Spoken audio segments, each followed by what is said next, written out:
So the following data relates to a Pelton turbine that generates 5 megawatt under a net height of 300 meters.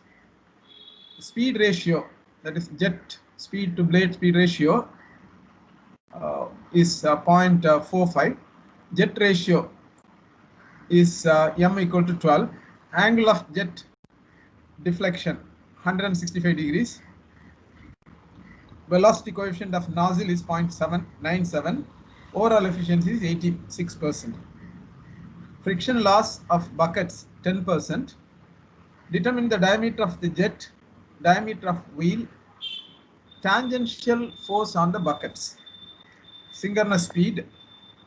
Sketch the velocity triangles and find the magnitude and direction of the absolute velocity of water leaving the buckets and the number of buckets. So you have a Pelton turbine developing a power of 4 megawatts, that is 4000 kilowatts. Net head is about 300 meters. The speed ratio U divided by C1, 0.45. Jet ratio is ratio of the diameter of the wheel to diameter of jet, that is 12. Angle of jet deflection, so 165 degrees, so that beta 2 is 15 degrees, 180 minus 165. Velocity coefficient is the one which used to calculate the velocity of the jet, that is C1 equal to CV into root 2 GH net. Then overall efficiency, usually from overall efficiency we try to calculate the discharge, that is the discharge. Then friction loss in buckets, that is relative velocity W2 is equal to K into W1. That K will be say 0.9, 10% is lost. Determine the diameter of the jet, diameter of the wheel, tangential force on the buckets, synchronous speed.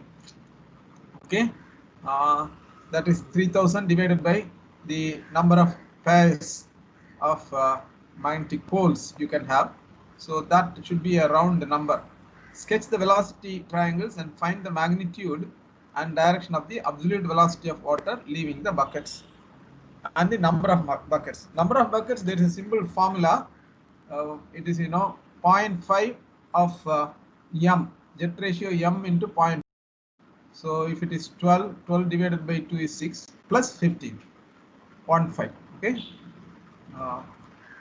Now you have the cross section of the bucket shown.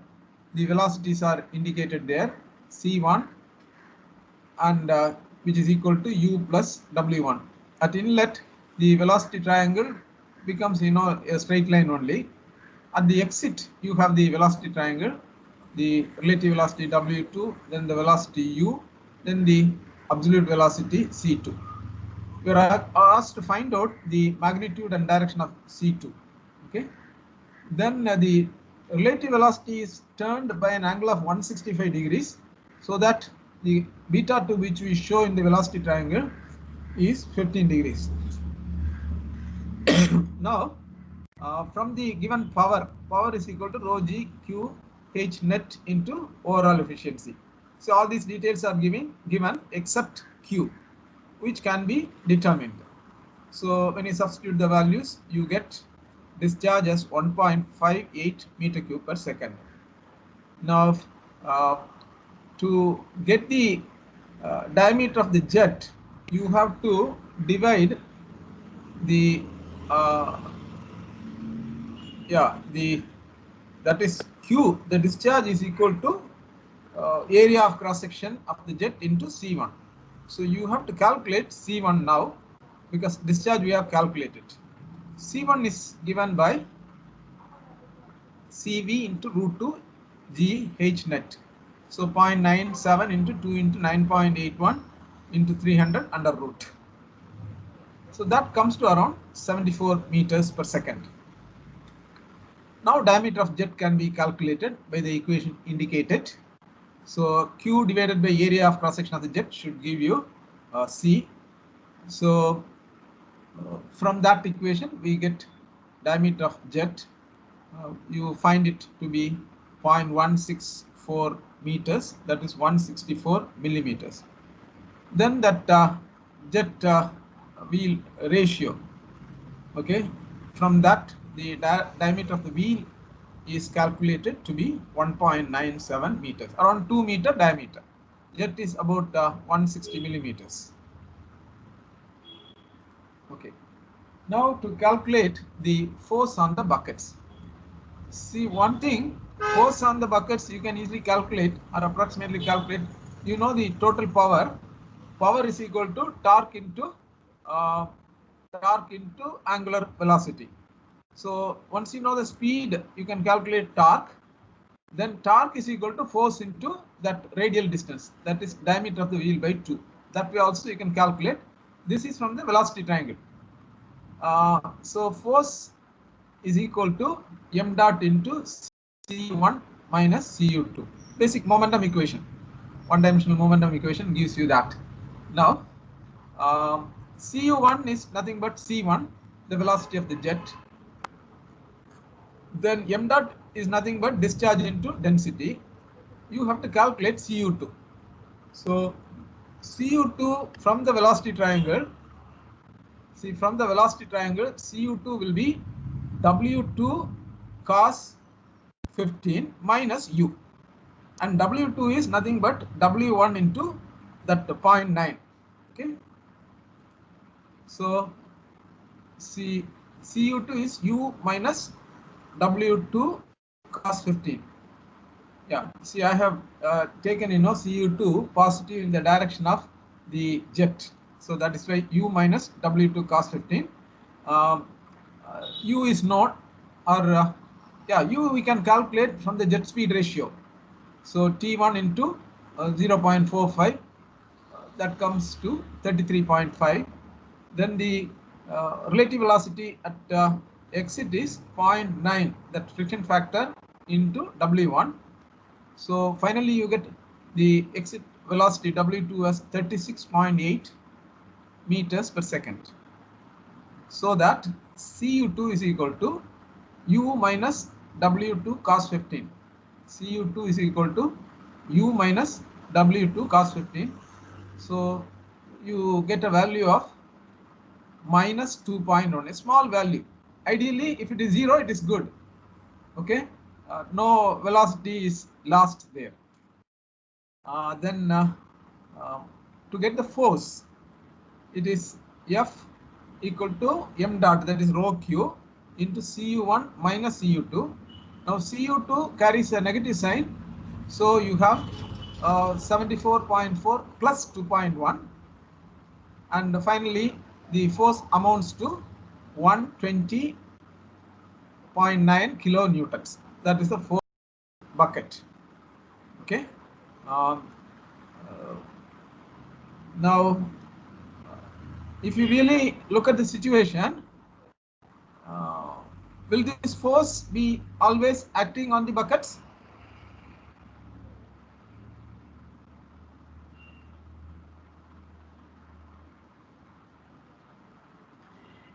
Hello, somebody? No, it will be intermittent. So, if you plot, the variation of a force with respect to time, you should have a point at which the bucket is being loaded. So almost zero force. Then it will climb up to a maximum that may remain constant over a period. Then again it should come down. Okay, there is a beginning, there is an end.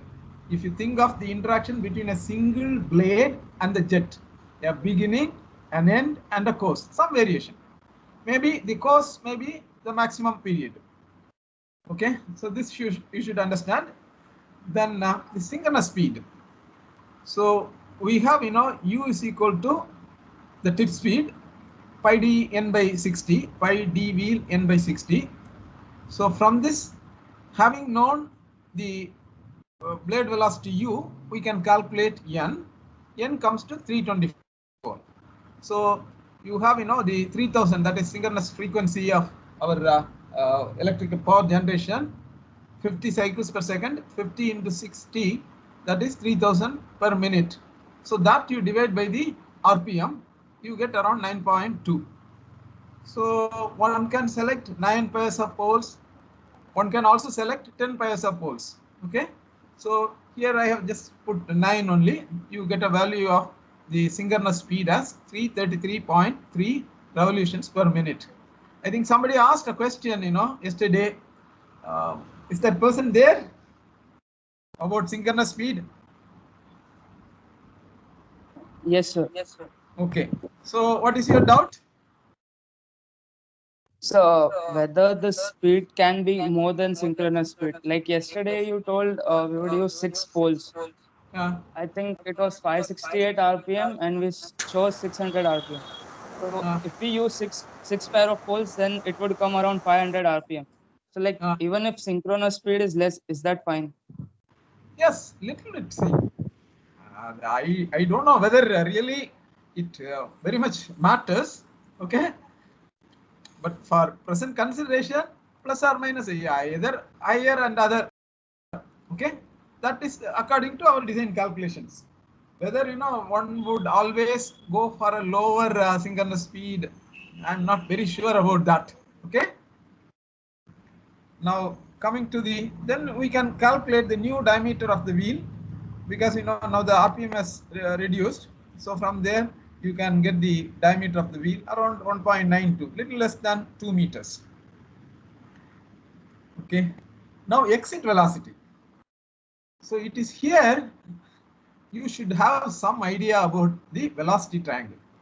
So I do not know how many of you have understood the concept of velocity triangle. So once it is clear, this calculation is very, very simple. Okay.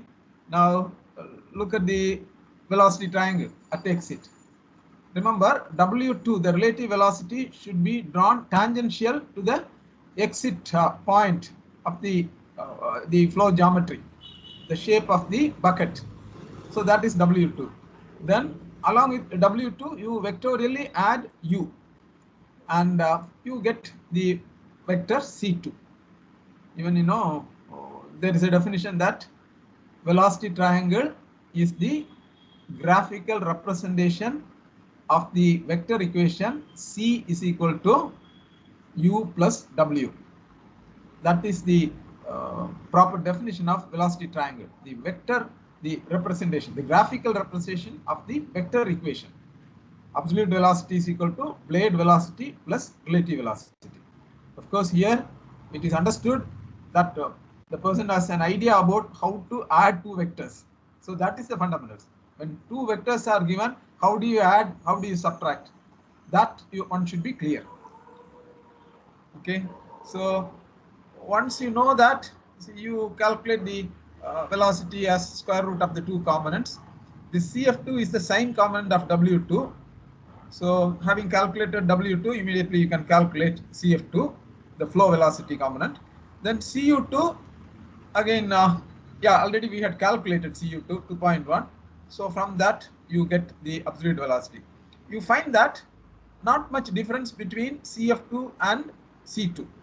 9.5 and 9.75, they are almost same. Then angle is asked. Okay.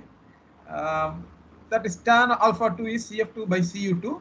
We should give U alpha 2 equal to 77.6 degrees. Okay.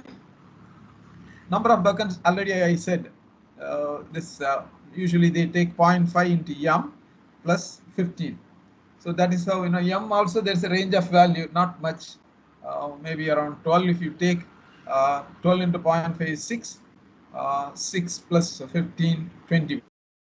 Usually between 20 to 23, 24, like that. That is the number of blades.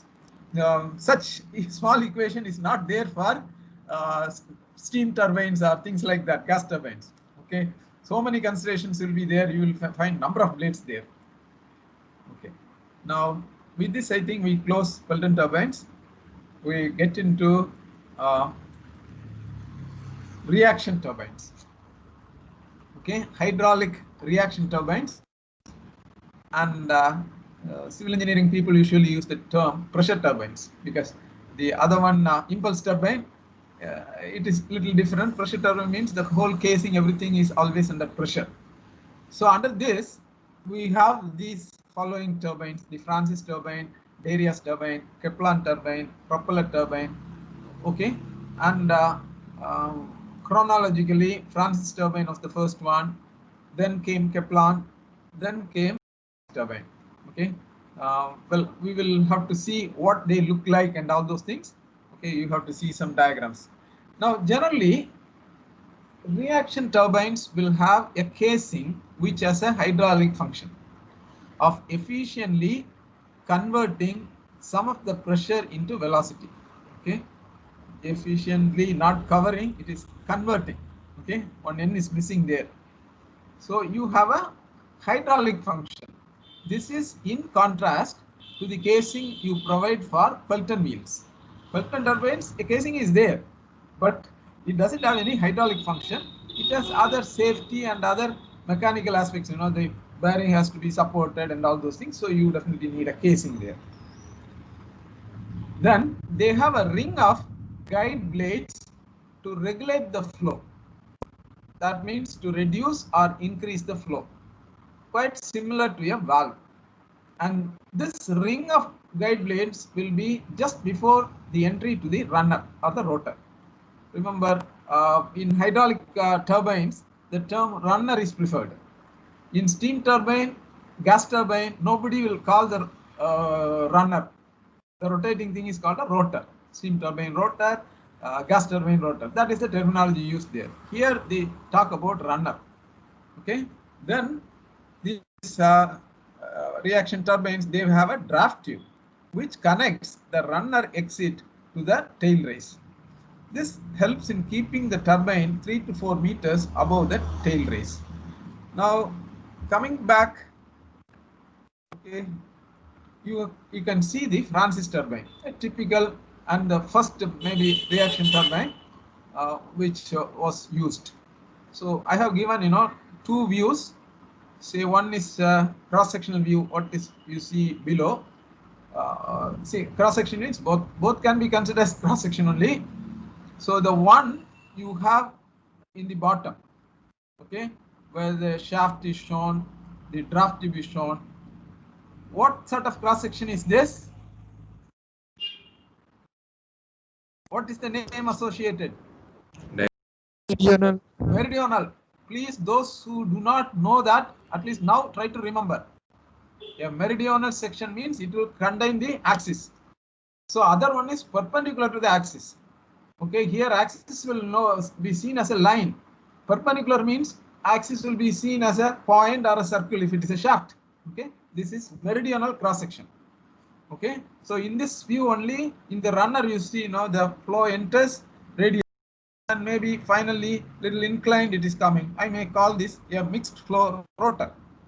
If in the runner, in most of the part it is in the radial direction, it is a radial impeller or radial rotor. And if it is mostly in the axial direction, I will call it axial runner. Okay, so this is one view. What you see is, you know, the runner with the shaft and the runner, you know, on either side of the runner at entry, you see that rectangular thing. That is actually the blades used in the guide way. Okay, in the top diagram you see, okay, there must be about around 12 or 13 guide vanes. So they are all arranged around the runner. So that is why we say a ring of guide blades. And all these blades can move about the central pivot point. A dot is seen, you know. So when the ring is turned, they may open out so that the water entering, you know, from the penstock, the green arrows, that is the water entering. So that will pass through a larger area or a smaller area. And you might be able to completely even close, say one guide vane touching the other one. That is the extreme situation. Okay, so they regulate the flow. So around you can see the runner is there in the bottom diagram. Then the two vanes, the guide vanes shown, one on the left side and one on the right side. I hope you have understood the construction. Okay, and the height of the runner vanes, that also will match with the inlet height of the or inlet width of the runner. Then on either side of after the guide blades, you can see the section, the cross section of this crawl. Okay, so around the ring of guide vanes, you have the spiral casing. So from the top, you know, from the penstock water enters and it flows through the spiral casing. And why the spiral casing diameter goes on decreasing? What is the reason? To increase velocity. Pardon? To reduce pressure and increase velocity. Maybe more than that, initial portion, the entire flow is coming. Then as it moves further, some amount of water would have already flown into the runner, and what is remaining only will have to be accommodated. So if I keep the same size, the velocity of flow will go on decreasing, and definitely we don't want here anything decreasing, because we have to convert some pressure into velocity. In pressure turbines, some amount of pressure is converted to velocity. That is also one function of this casing. Okay, so the cross section will go on decreasing. You call it the volute casing or spiral casing. Okay, here you can see. Okay, so in this meridional cross section, you have the two veins here shown. The cross section. See, this side it is large, right side. Left side the circle diameter is less. Then you see the draft tube, which connects the runner exit to the tail race. Okay, this draft tube, this total height may be about 4 or 5 meters, not more than that. Okay, this is the enlarged view of the transverse cross section, a cross section taken perpendicular to the shaft. Okay, now we will see the need for the draft tube. So I have a dam and the head race. You have the penstock taking it, and you have a turbine at the bottom, and the turbine is kept 10 meters above. Now in the second case, the same thing, the total head is about 70 meters. So this thing, the turbine is kept about 10 meters above the tail race. Now between case 1 and case 2, what is the main difference?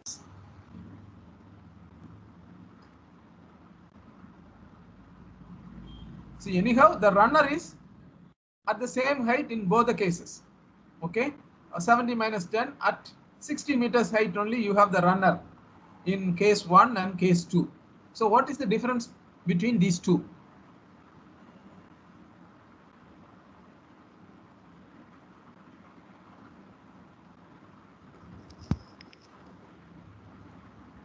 Okay, give some answer.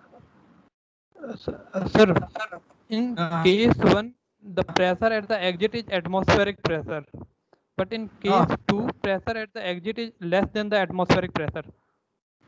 Why it is less? Sir, because in tail race, pressure is atmospheric pressure. As we move above the tail race, pressure will decrease. Okay, so by reducing the pressure, what do you get? Sir, we can get more power if we reduce the pressure, because the difference in the pressure in case 2 is higher than the difference in the pressure in case 1. Okay, good. You have given, I think, almost the correct answer. Now, so that means there is some difference. So the second one with this additional fitting after the turbine helps. Now you have case 3 and case 4. In case 3, you have again the turbine kept at a higher level, 20 meters, but you don't have that tube. You have, in case 4, you have the additional tube connected from the turbine to the tail race. So what is the difference between case 3 and case 4?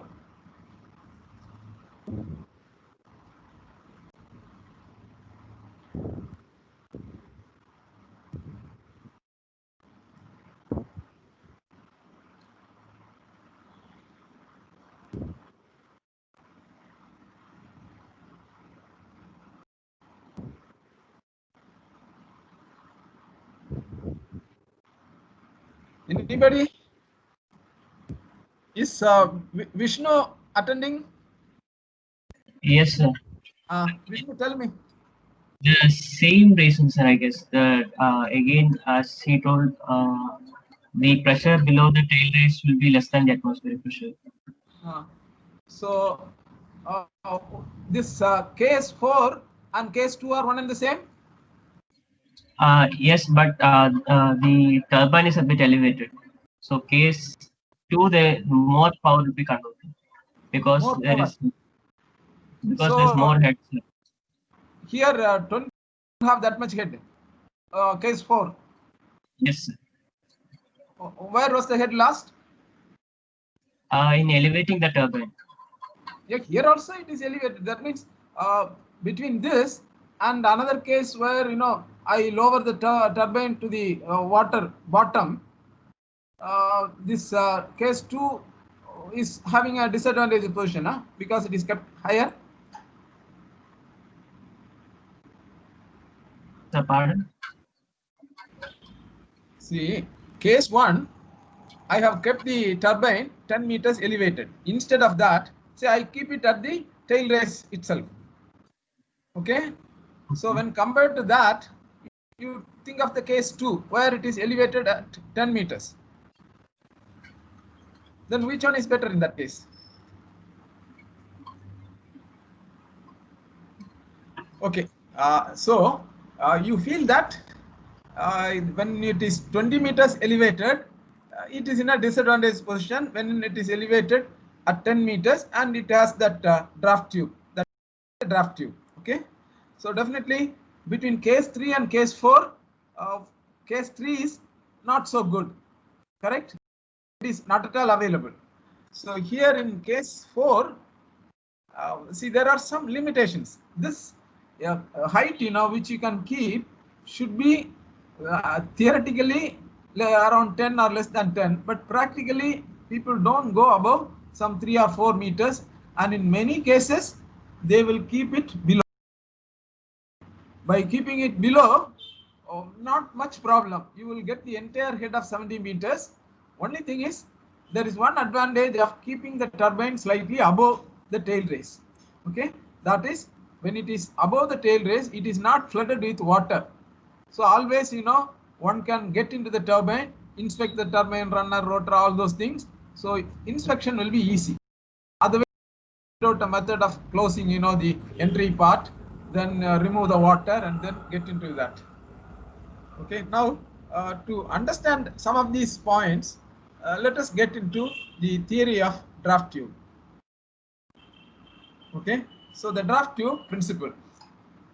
So as you see, draft tube is some additional fitting to the turbine. The casing is a stationary thing kept below the runner. So it is usually a diverging tube. Okay, the area of cross section will increase. There are two advantages. One is you can keep it above so that the runner and another thing can be inspected easily without losing any head.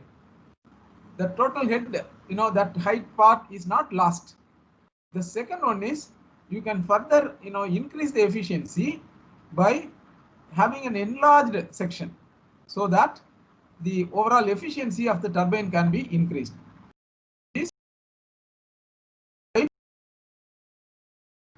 That is V2 velocity and its kinetic energy will be lost. But when you have a divergent pipe, you will lose the kinetic energy corresponding to the velocity at V3. Velocity at 3, which is V3, which is smaller. You may have a velocity something like 2 or 3 meters per second. That's all. Okay.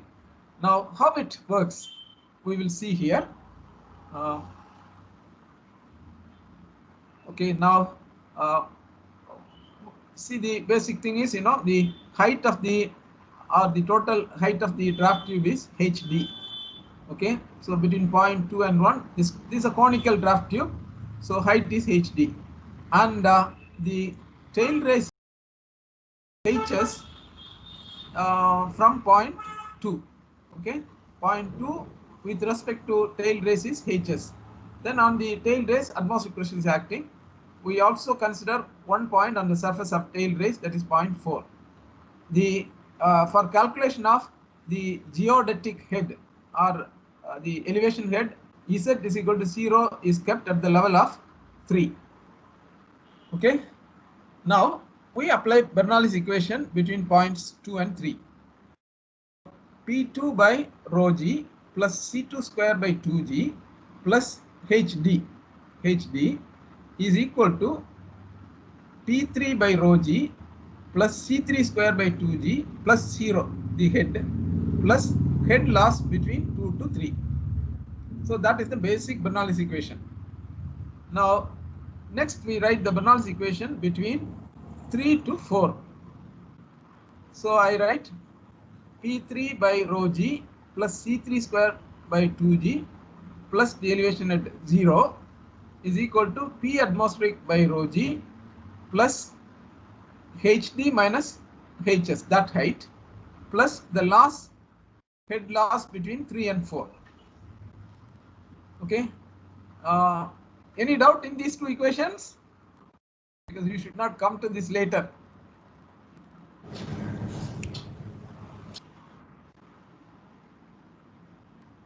You can take your time to go through the terms.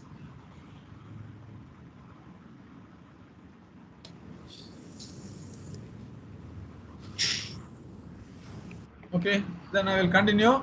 Now the head loss between 3 to 4 is the velocity head at 3, that is C3 square by 2g.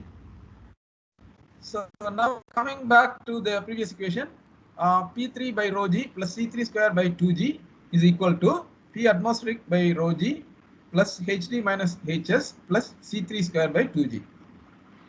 Now C3 square by 2g, that will get cancelled, so that P3 by rho g is equal to P atmospheric by rho g plus H2 minus HS. Now this P3 by rho g is substituted in the first equation. The first equation is the one written between points 2 and 3. So there on the left hand side I have P2 by rho g plus C2 square by 2g plus HD. So that is equal to P3 by rho g. Instead of that I write P atmospheric by rho g plus HD minus HS. Then the next part C3 square by 2g plus HL 2 by 3. 2 to 3. So I can simplify it. P2 by rho g is equal to P atmospheric by rho g. You see that HD and HT get cancelled, left hand side and right hand side. So P2 by rho g is equal to P atmospheric by rho g minus the minus is there HS, and C2 square by rho g is brought to the right hand side. So there also it carries a minus, and as it is within the bracket, so it is plus C2 square. Then this C3 square by 2g, which is having a plus sign, when it is brought within the bracket, it carries a negative sign. So C2 square minus C3 square by 2g minus HL 2 to 3. Okay, again here you have a plus sign, but before the bracket you have a negative sign. So negative and negative will give you a plus sign. Finally, we define the draft tube efficiency. Okay. So it is defined as the total, the recovered head, that is from C2 to C3, the velocity is reduced, so some amount of head is recovered, C2 square minus C3 square by 2g minus the head loss 2 to 3.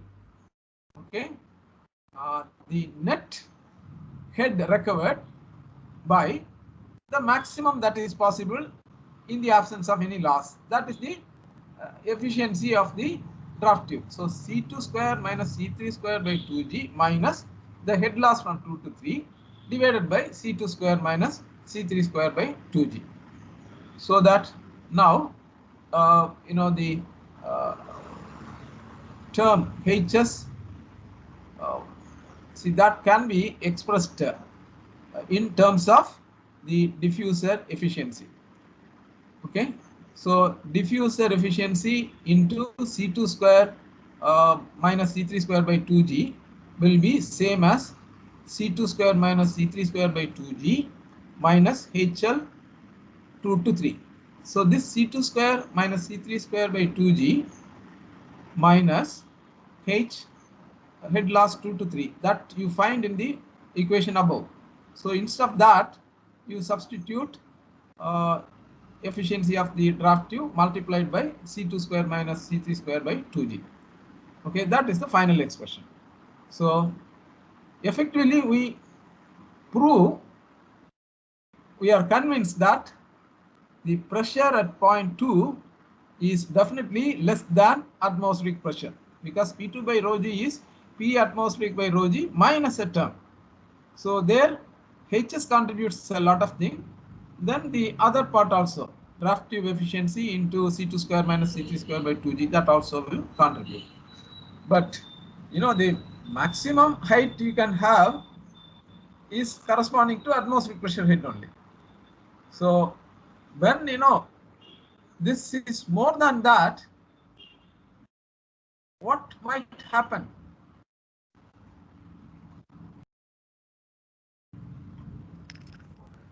See, you may have, you know, initially all water flowing and you will not have a continuous thing.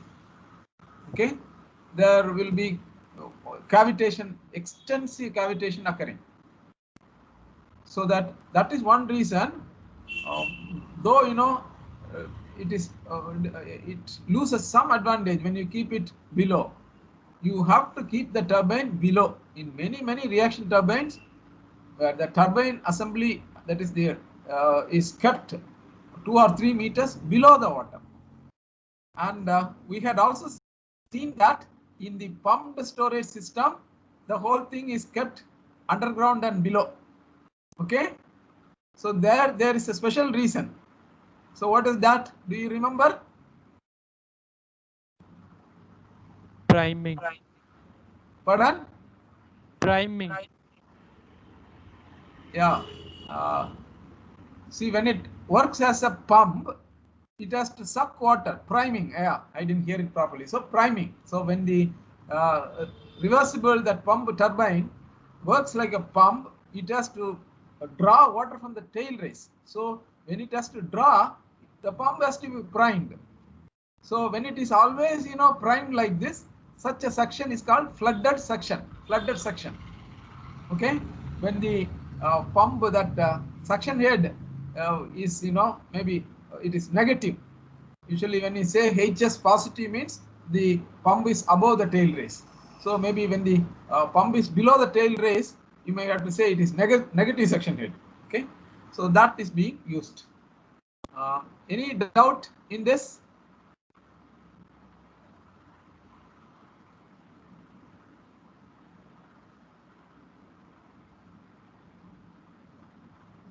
Okay, then I will close it. Then I have another thing, you know, another request. See this Tuesday and Wednesday. See, I have to take 2 classes, one for you and one for your juniors. I find it little difficult. So if you can convert the Tuesday or Wednesday classes into a class on Friday, that should be a great help to me. Can you decide and tell me? Is there up?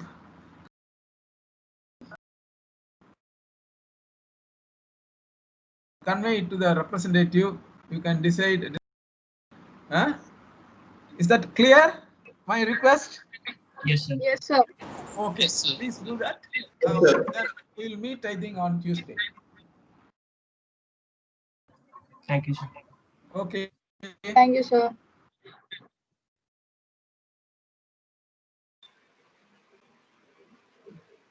Thank you, sir.